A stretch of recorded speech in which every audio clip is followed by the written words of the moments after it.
Welcome to the Innovation Economy Podcast, where we look at the factors that drive business growth, including how people, processes, platforms, and places work together to create the future of work. I'm your co host, Bonnie Habian. I'm a CMO, author, speaker, branding expert, and passionate content creator. This episode is part of our Brand the Change series, which focuses on how entrepreneurs and engaged employees can leverage their personal brand to support their company, showcase their skill sets, and create value. To listen to the latest episodes or sign up for the Innovation Economy newsletter, go to innovationeconomy.show or click follow on your favorite podcast app to make sure you hear the latest episodes. And now, onto the show. Today, we're talking about the power of LinkedIn. A strong company and employee presence on LinkedIn supports the company's brand while significantly and clearly showcasing an employee's skill sets. But not every industry has embraced its influence. And Brand the Change is thrilled to be speaking with Brynne Tillman, CEO of Social Sales Link and The Modern Banker. Brynne is a LinkedIn expert, referred to as the LinkedIn Whisperer, and she's going to help us break down the growing influence LinkedIn is having on a company's brand, as well as the personal brands of its employees. Plus, she'll provide us with some futuristic insights into where this powerful platform, now closing in on 1 billion users, is headed for its employees and companies.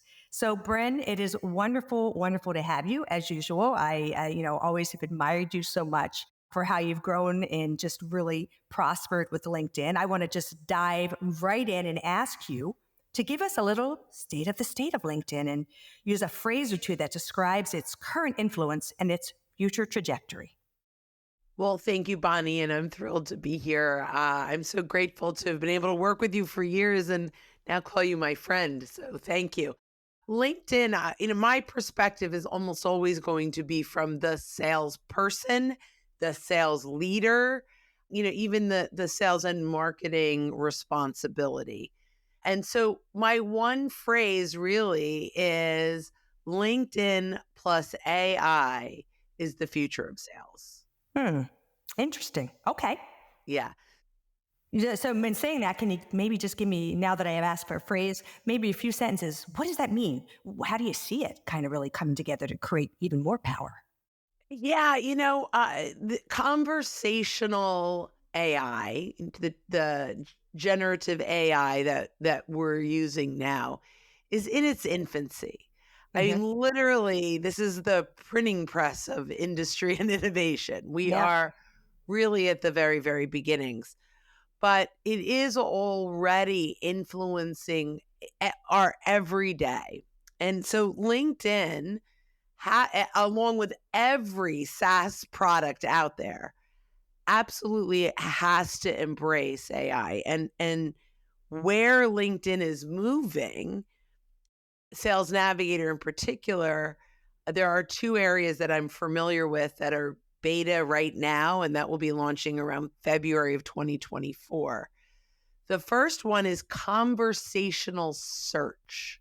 So, if you go into Sales Navigator today, there are dozens of filters and combinations of filters to provide you with the exact list of the people that we're looking to market or sell to.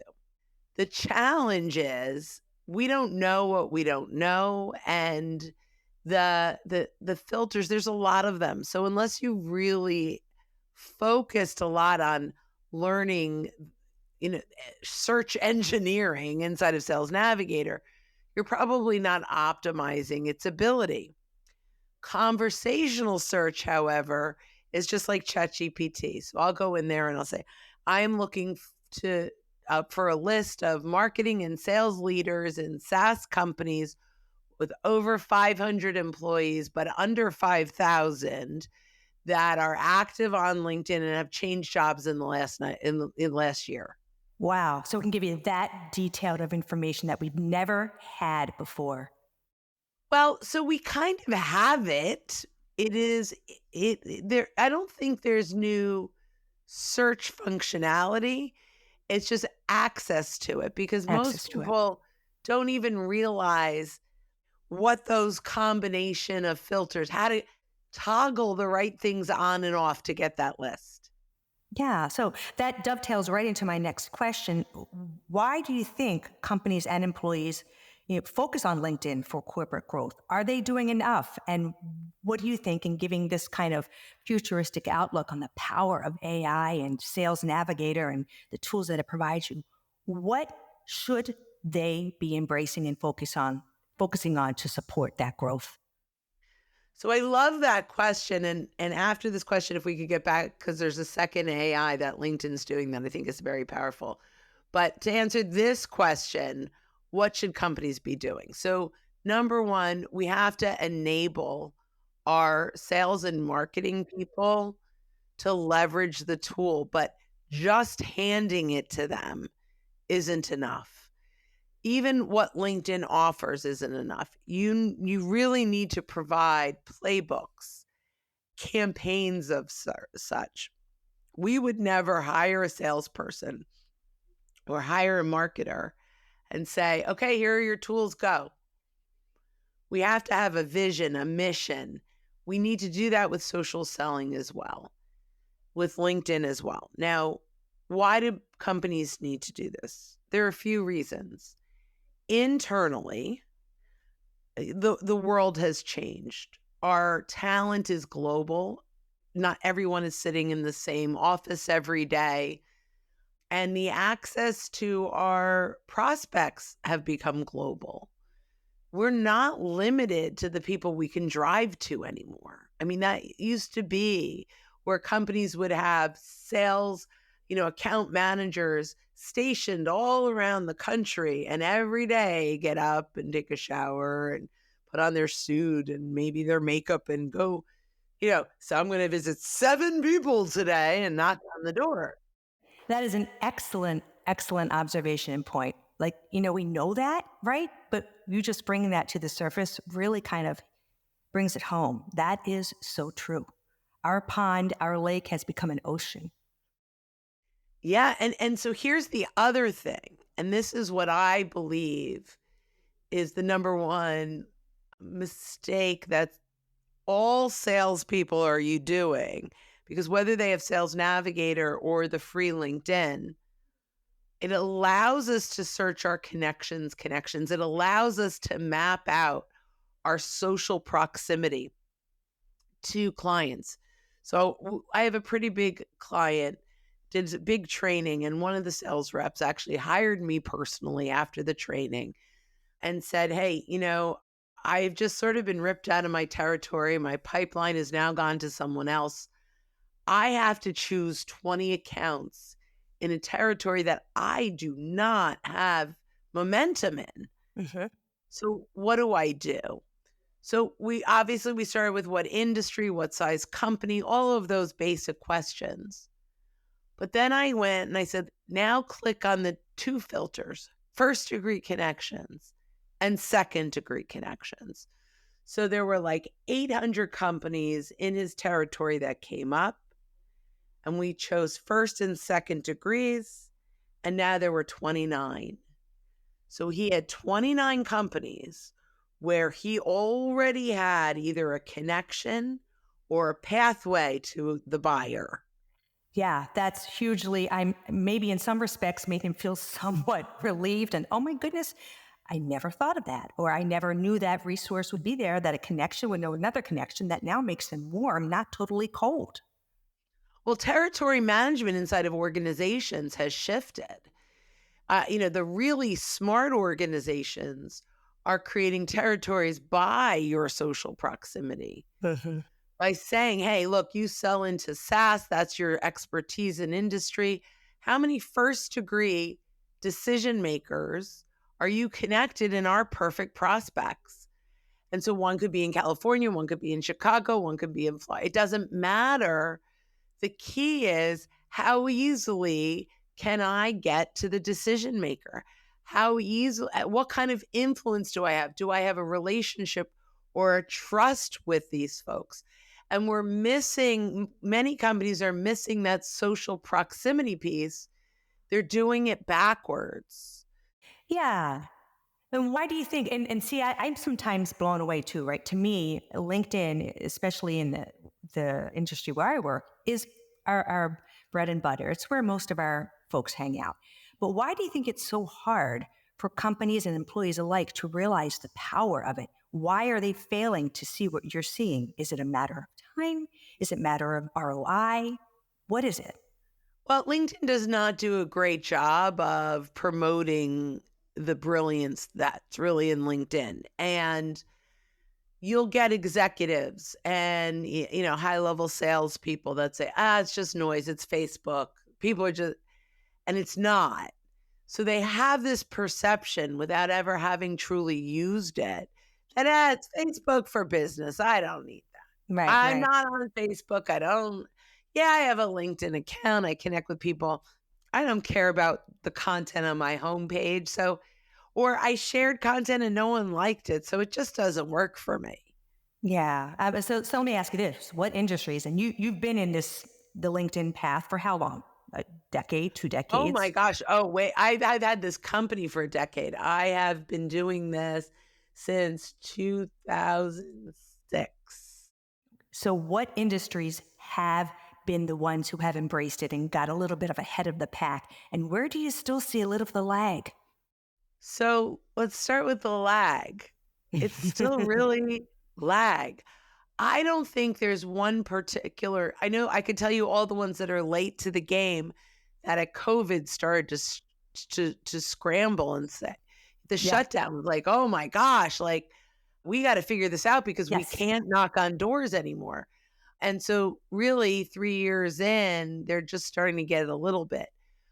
So what industries are embracing it? Banking. Well, so banking was the number one hand raise at shutdown.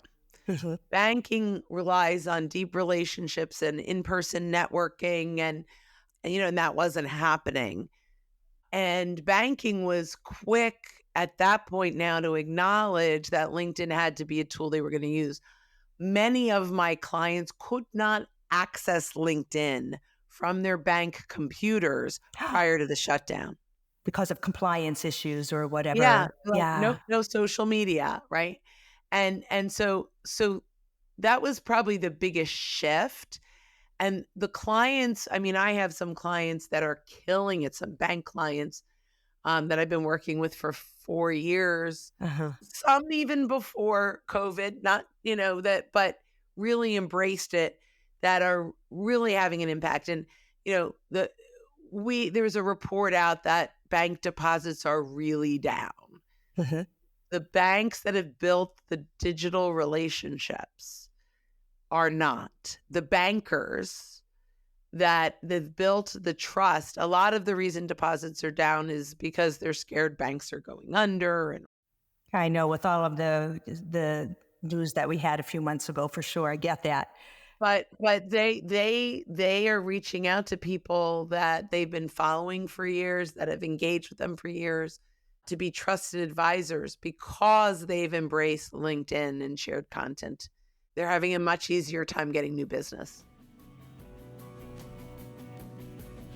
I want to make sure you know about the other podcast from the Agile brand, the award-winning show about marketing strategy, technology, and the customer experience, and building the brand of the future. It's called The Agile Brand with Greg Kihlstrom, and in it we talk with leaders at some of the world's top brands, the MarTech platforms that are leading the way, and other thought leaders in marketing, CX, and digital transformation. Now in its 5th year with over 400 episodes and 1 million downloads, make sure you check it out with new episodes Mondays, Wednesdays, and Fridays. To listen to the Agile Brand with Greg Kihlstrom podcast, you can find it wherever you listen to podcasts, or you can go to theagilebrand.show. That's theagilebrand.show. Now let's get back to the show. So let me shift a little bit. And that's kind of interesting that you say that, because it says employees of a company have 10 times more first engagements than a company page. So you would think, right, in a banking relationship, in any sort of relationship socially, what you can do as an employee of a firm in order to help drive sales, to me, would seem strategic. But I don't Yes. see a ton of that at times. So Tell me about No. that. Yeah, that's unfortunate, that this is not leveraged well, and I've heard marketers say, "Oh, my people don't care, they don't share anything." But there needs to be a culture of brand amplification. Hmm. Totally agree. There needs to be a culture. It needs to be talked about in when you're interviewing someone. I totally agree. That is so funny you've said that. You should start targeting. Look at what Cisco has just done, right? They have actually created this whole program where they're training employees to become LinkedIn ambassadors. Yeah, Crazy. yeah. And here's the thing. I mean, part of the conversation is new business retention. That's all of our jobs. Hmm.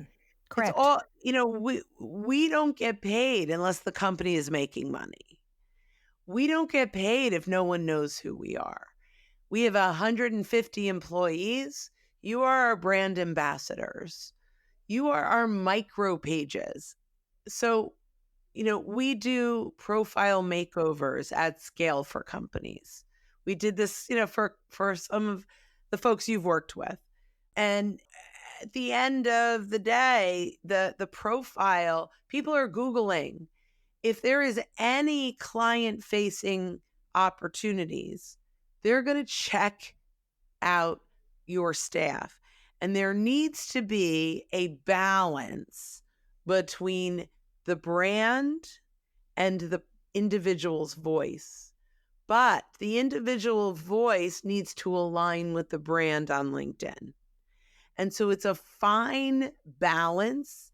And it also, in many cases, we need to make a shift from resume to resource, bringing value. And so that's really important on the amplification side. And whether it's through gamification, it's through awards, Hmm. it's through contests. I mean, there's so many things that you can do with content, but we can easily push content out into the notifications of our staff. We can have an email that goes out that says, please reshare these 3 things in the Oh, next week. I have done that in my sleep. So over the years, I know exactly where you're coming from. But I think part of, if they don't do it, part of, and this is the culture of brand amplification. This is part of, your review. Hmm. And they know in advance, like, we're going to look at your LinkedIn activity and how often you're engaging and you're sharing. And, it's part of our culture. It's part of our KPIs. And it's fun, right? But on the flip side, if you as an individual have content, will help to amplify your voice. So you're talking, and I can't say that I disagree with you, but I think there are some gray areas because you hear people say, well, wait a minute, it's your personal profile, but you're working for the company. So there's this odd balance at times. I have a client that says if you choose not to amplify our content, then you can't connect to our page. Hmm. Okay.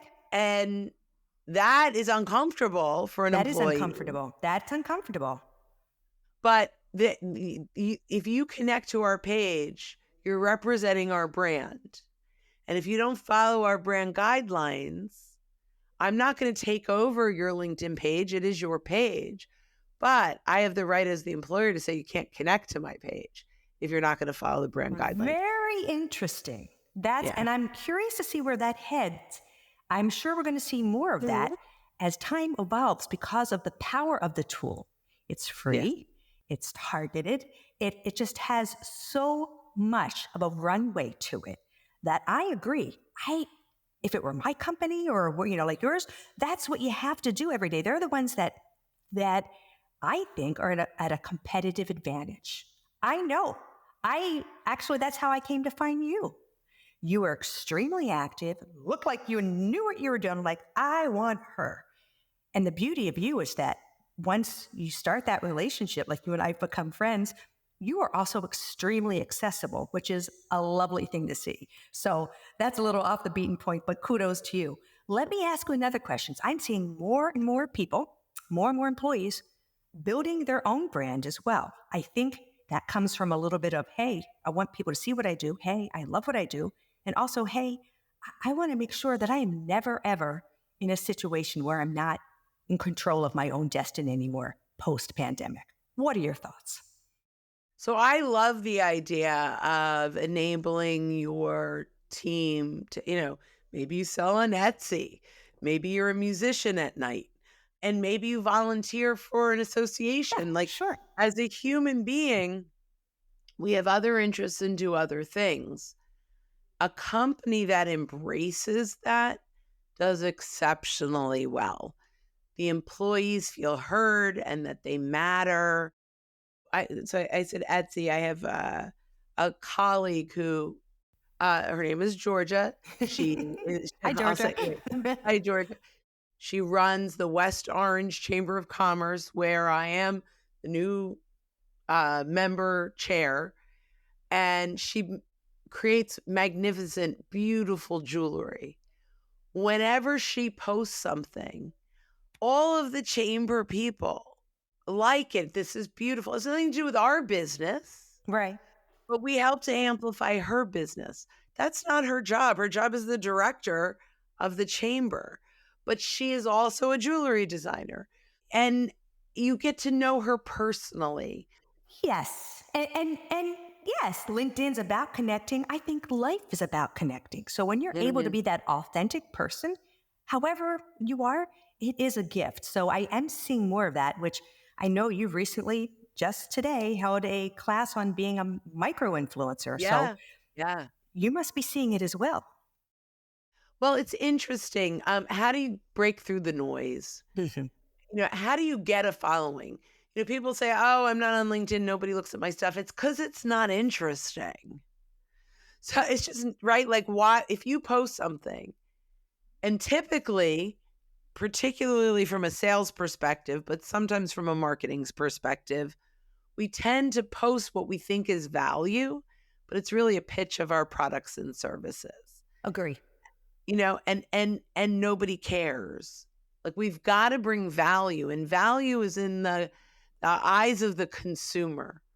We do not judge what is value or what isn't value. Your audience does. So if you put something out and nobody cares, guess what? They don't Nobody care. cares. I know.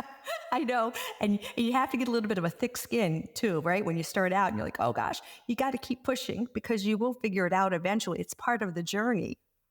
So yeah, you've got to ask, you've got to look into it. And this is a good segue to get back to the other AI that Sales Navigator is rolling out, Absolutely. um, which is a social listening tool that will transform the way we sell, especially in a complex sale or a deep relationship sale. In fact, they're using the hashtag deep sales. It is called Account IQ. And with a click of a button, LinkedIn's AI is going to go out to the World Wide Web and grab public financials, PR, blog posts, every bit of public content tagged back to that organization, pull it in, and bullet point it for you Oh my in gosh. 30 seconds. So if you're hopping on a call, you only need about 3 minutes to prep. That's amazing. That's amazing. It's scary. You can't, it's hard to keep up with. Yeah, I'm glad you got back to that and were able to Yeah, kind of there's a give me perfect that. reason. Absolutely. Well, I always love to leave listeners with 3 takeaways because I want them to get something out of it for their own professional development. So, what are 3 ways professionals should and can leverage LinkedIn to help them provide growth for both themselves and their companies? What a great question. So I'm going to come from a salesperson's perspective. So the first thing that you can do is map out your social proximity. How are you connected to the people you want to have conversations with, right? Whether you're building it out by industry and company, or you're building it out by role and industry and size. But, there's, again, this is why they're rolling out conversational search, but there's so many search opportunities. But the key is start with the first degree filter. Who do I already know that I should be talking to that I'm ignoring? Second degree filter. Who do I want to talk to that my client is connected to? A really good strategic referral partner is connected to. Someone in my company, not in sales, is connected to. I had a client close the biggest sale of his life because he saw that his CFO was connected to a decision maker who happened to be his brother-in-law, his sister's husband. The CFO's sister's husband was the buyer and closed the biggest. The salesperson would never have known that without LinkedIn. And the CFO is not in sales. He never thought to introduce his brother-in-law to a salesperson. But because of LinkedIn, he was able to find that out. And by the way, he wasn't even connected to the CFO. They have a sales navigator license with TeamLink. So TeamLink can search all of your employees and who they know. Huge sale, huge success. So social proximity, who you know and who you know that knows who you want to know. That's number one. Brilliant. Number two, content for prospecting. You can, if you're in sales, you can absolutely partner with a marketing person. If you have a marketing person like Bonnie, who completely embraces what sales needs, it's awesome. Sometimes marketing and sales are pretty siloed.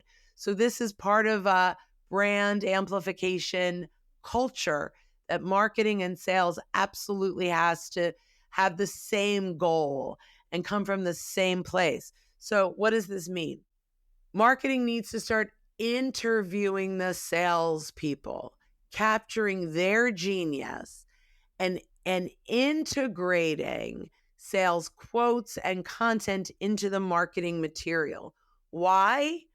If I'm talking with a sales rep and I download an ebook and the sales rep I'm talking to was quoted in that ebook, I'm talking to the right salesperson. Marketing in conjunction with capturing the genius of their field, which, by the way, they know way more of real-time trends than marketing can ever keep up with. So tap the people that are having the conversations in the field every single day. Tap that genius, create the marketing, and you can absolutely help your salespeople start trust-based, high credibility conversations without Love being it. salesy, right? Love it. So that's number two. Number three, stop random acts of social. You've got to have a campaign, a plan, a process, templates that can be customized, but you cannot just throw your reps, say, watch these 3 videos and go at it, right? Like it needs to be customized to your outreach. If you bought an Outreach IO or a Pipe Drive or a Sales Loft, you build out cadence. Those are sales tools. This is a sales tool. We need to build out cadence, which includes connections, engagement, sharing content, finding content, leveraging some of the amplification inside of LinkedIn, but it has to be process driven. If we're just doing random acts, it won't convert. I love it.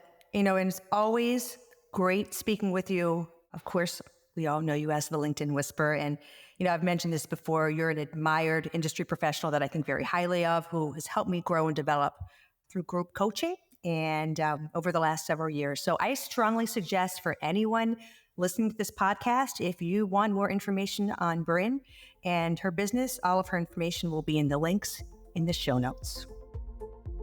Thanks again for listening to the Innovation Economy podcast. If you enjoyed the show, please take a moment to subscribe on your podcast app of choice and leave us a rating so that others can find the show more easily. You can access more episodes of the show at www.innovationeconomy.show. The Innovation Economy is produced by Missing Link, a Latina-owned, strategy-driven, creatively fueled production co-op. From ideation to creation, they craft human connections through intelligent, engaging, and informative content. Until next time, Let's keep innovating.